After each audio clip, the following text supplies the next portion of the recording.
দেশে ধারাবাহিকভাবে কমছে এফডিআই বা সরাসরি বিদেশি বিনিয়োগ। চলতি অর্থবছরের প্রথম প্রান্তিকে বিনিয়োগ কমেছে 15%।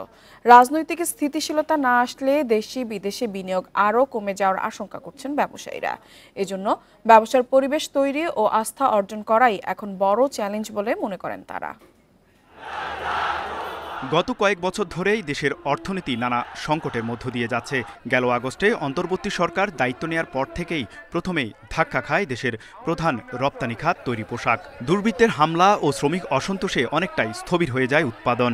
এমন পরিস্থিতিতে বিনিয়োগে স্থবিরতার আশঙ্কা করছেন সরকারের নীতি নির্ধারকরা। বিনিয়োগের একটা স্থবিরতা চলছে, অস্থিরতার কারণে, অনিশ্চয়তার কারণে, রাজনৈতিক অনিশ্চয়তার কারণে।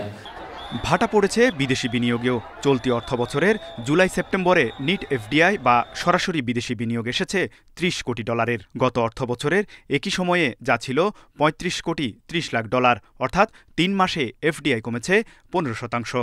নতুন বিনিয়োগ আসবে না এই মুহূর্তে ৩ মাসে, কারণ সবাই তো চিন্তা করবে এটা কি হচ্ছে বাংলাদেশের পলিসিগত কি চেঞ্জ হবে, নতুন সরকার আসলে ওটা থাকবে কি থাকবে না, তো ওই আনসার্টিনিটি থাকবে। ইমিডিয়েটলি সমস্ত পরিবর্তন হবে না। দেশের সরাসরি বিদেশি বিনিয়োগ আকৃষ্ট করতে গড়ে তোলা ১০০টি অর্থনৈতিক অঞ্চলেও কাঙ্ক্ষিত বিদেশি বিনিয়োগ আসছে না।